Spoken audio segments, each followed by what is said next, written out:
പല വിദേശ രാജ്യങ്ങളിലും ഇന്ത്യക്കാരോടൊരു ഡിസ്ക്രിമിനേറ്ററി ആയിട്ടുള്ള ഒരു ട്രീറ്റ്മെന്റ് ഉണ്ട് എന്ന് താങ്കൾ പലപ്പോഴും പറഞ്ഞിട്ടുണ്ട്.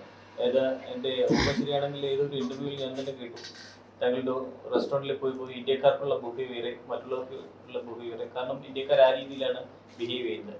അത്തരം ഒരു കോമൺ കാഴ്ചപ്പാട് എല്ലായിടത്തും ഉണ്ടോ? അതുകൊണ്ടാണോ നമ്മള് പുറത്തു പോകുമ്പോൾ അല്ല, സെക്കൻഡ് സിറ്റിസൺ ആയിട്ട് ട്രീറ്റ് ചെയ്യപ്പെടുന്നത്? രാജ്യങ്ങൾക്ക് അങ്ങനെ ഒരു തോന്നലില്ല. ഇപ്പോൾ ഒരു ഹോട്ടലുകാർക്ക് അങ്ങനെ ഉണ്ടാവും. അത് കാര്യം വെച്ചാൽ സ്ഥിരമായിട്ട് ഇന്ത്യക്കാരെ അവിടെ ട്രീറ്റ് ചെയ്യുമ്പം ഇന്ത്യക്കാരുടെ ചില സ്വഭാവവിശേഷങ്ങൾ അവർക്ക് ശീലമായതുകൊണ്ടാണ്. അത് നമ്മൾ തന്നെ ഒരു ഇന്ത്യൻ പാക്കേജ് ടൂറിൻ്റെ ഭാഗമായിട്ട് പോയി കഴിഞ്ഞാൽ നമുക്ക് മനസ്സിലാവും. ഒരു പാശ്ചാത്യരുടെ ഒരു പാക്കേജ് ടൂറിന് വരുന്നത് പോലെ അല്ല അവർ ബിഹേവ് ചെയ്യുക. അവരുടെ സംസാര രീതി, അതിൽ നിന്നുണ്ടാകുന്ന ശബ്ദം, അവിടെ സമയത്തെത്താൻ പറഞ്ഞ് എത്തുന്ന സമയം, കൃത്യനിഷ്ഠകൾ, ഹോട്ടൽ മുറിയിൽ ഇതൊക്കെ ഞാൻ കൃത്യമായി പഠിച്ചിട്ട് ഉദാഹരണ സഹിതം പറയണമെന്ന് ആഗ്രഹിക്കുന്നതിൻ്റെ 10% മാത്രം പറഞ്ഞിട്ടുള്ള ഒരാളാണ് ഞാൻ. ഇന്ത്യക്കാർ താമസിച്ചൊരു ഹോട്ടലിൽ അവർ രാവിലെ ചെക്കൗട്ട് ചെയ്ത് കഴിഞ്ഞ് നിങ്ങൾ ആ മുറി ചെന്ന് നോക്കിയാൽ ആ മുറി എങ്ങനെ കിടക്കുന്നതെന്ന് കണ്ടു കഴിഞ്ഞാൽ നിങ്ങൾക്ക് ഉത്തരം കിട്ടും. അത് കാണാതെ നിങ്ങൾക്ക് ഞാൻ എത്ര പറഞ്ഞാലും മനസ്സിലാകില്ല. അതായത് നമ്മൾ 3000 രൂപ കൊടുത്തൊരു മുറി വാടകയ്ക്ക് എടുത്തതാണ്, നമ്മൾ ഡിസ്കൗണ്ട് ചോദിച്ചിട്ട് ചിലപ്പോൾ കിട്ടിയിട്ടുണ്ടാവില്ല എങ്കിൽ അവരിറങ്ങുമ്പോൾ ആ ടർക്കി വരെ നിലത്തിട്ട് ചവിട്ടി അരച്ച് ചെളിയും പിടിപ്പിച്ചിട്ട് ഇറങ്ങിപ്പോരുള്ളൂ. ഇത് സത്യമാണ്. ഇത് സ്ഥിരമായിട്ട് അവിടെ കാണുന്ന ഹോട്ടൽ ജീവനക്കാർ, ഞാൻ ഈ പറയുന്ന കമൻറ്റ് നിങ്ങൾ ഈ സോഷ്യൽ മീഡിയയിൽ വന്നാൽ ലോകത്തിൻ്റെ നാനാഭാഗത്ത് ഹോട്ടലിൽ ജോലി ചെയ്യുന്ന ചെറുപ്പക്കാരുണ്ട്, മലയാളികൾ. അവരൊന്ന് കമൻ്റ് ഇടട്ടെ സത്യസന്ധമായിട്ട്. ഇതൊക്കെ കാണുന്ന ഒരു സമൂഹത്തിലെ ആളുകൾ അപകടകാരികളായ ഒരു ടീം വരുന്നുണ്ട്, ശ്രദ്ധിക്കണം എന്ന് വാണിംഗ് കൊടുക്കും. അത്രേ ഉള്ളൂ. അതിനർത്ഥം എല്ലാ ഇന്ത്യക്കാരും അങ്ങനെയാണെന്നല്ല ഞാൻ പറയുന്നത്. നമ്മൾ അത്തരം കാര്യങ്ങളിൽ ഈ പറഞ്ഞ സിവിക് സെൻസ് പഠിപ്പിക്കാതെ വിടുന്നത് കൊണ്ട് മര്യാദകേടുകൾ കാണിക്കും. ഇപ്പോൾ ഉദാഹരണത്തിന് ഗൾഫിൽ നിന്ന് ഇങ്ങോട്ട് പറക്കുന്ന വിമാന കമ്പനികളിലൊക്കെ ആദ്യകാലത്ത്, ഇപ്പോഴുണ്ടോയെന്ന് എനിക്കറിയത്തില്ല, അന്ന് മദ്യം വിളമ്പുമ്പം എല്ലാവർക്കും ചിലപ്പോൾ ചോദിച്ചാൽ അല്ലെങ്കിൽ ആവശ്യമുണ്ടോ എന്ന് ചോദിക്കും, ഒരു പെഗ് കൊടുക്കും. അതാണ് എൻ്റെ രീതി. പക്ഷേ നമ്മൾ ചോദിച്ചുകൊണ്ടേയിരിക്കും. വിമാനം ലാൻഡ് ചെയ്യുവോളം 5-6 തവണ ചോദിച്ചുകൊണ്ടേയിരിക്കും. ബാക്കിയുള്ളവർക്ക് അങ്ങനെ തോന്നാത്ത എന്തുകൊണ്ടാണ്?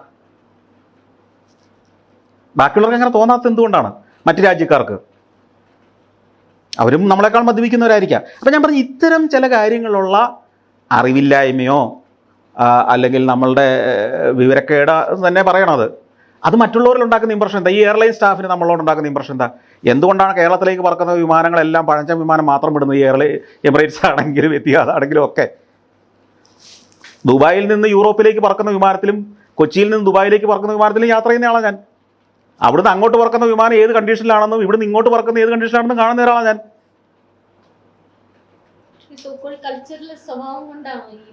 ഇതൊക്കെ അവർ പറയേണ്ടതാണ്. പക്ഷേ ഇതൊക്കെ കാണുന്നുണ്ട് ഞാൻ. ഇതൊക്കെ ഞാൻ അനുഭവിച്ചുകൊണ്ടിരിക്കുകയാണ്. എല്ലാ മാസവും വിദേശയാത്ര നടത്തുന്ന ഒരാളാണ് ഞാൻ. ഇതെവിടെയും ഇത് ഞാൻ കാണുക. ഇത് ഞാനീ പറഞ്ഞത് ഇവിടെ കേൾക്കുന്ന ആളുകളല്ലാതെ ഈ രാജ്യങ്ങളിലുള്ള എന്നെ സമാനമായിട്ട് യാത്ര ചെയ്ത ഒരാളെങ്കിലും അത് തെറ്റാണെന്ന് പറയട്ടെ, ഞാനിതൊക്കെ പിൻവലിക്കാം.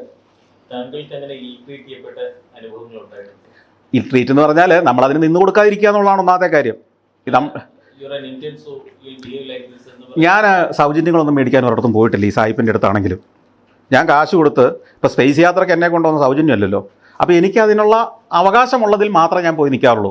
ആ അവകാശമുള്ളതിൽ അവർക്കും അറിയാം ഇയാൾക്കത് കൊടുത്തേ പറ്റുമെന്ന്. അതുകൊണ്ട് ഇൽട്രീറ്റിനുള്ള അവസരം ഞാൻ ഉണ്ടാക്കി കൊടുക്കാറില്ല. നമ്മൾ ചിന്തിച്ചിട്ടേ പോകുള്ളൂ. അവിടെ ചെന്നാൽ ഇൽട്രീറ്റഡ് ആകാൻ സാധ്യതയുണ്ടോ? ഉണ്ടെങ്കിൽ ഞാനങ്ങ് പോകില്ല, അത്രേ ഉള്ളൂ. നമ്മൾ യുക്തി ഉപയോഗിക്കണം എല്ലായിടത്തും. പിന്നെ എന്നാൽ അപൂർവ സ്ഥലങ്ങളിൽ നെറ്റി ചൊളിച്ച് ഇവനെന്താ ഇവിടെ എന്ന് നോക്കുന്ന സാഹചര്യങ്ങൾ പലയിടത്തും ഉണ്ടായിട്ടുണ്ട്. അതിപ്പോൾ ഈ പറഞ്ഞ വെർജിൻ്റെ ഗ്രൂപ്പിൽ തന്നെ ചെല്ലുമ്പോൾ ഇന്ത്യക്കാരനോ എന്നൊരു നെറ്റി ചൊളിക്കൽ ആദ്യം ഉണ്ടായിട്ടുണ്ട്. കാരണം അവർ പ്രതീക്ഷിക്കുന്നില്ലല്ലോ, അവരെ ഇങ്ങനെ ഒരാളെ പ്രതീക്ഷിക്കുന്നില്ല.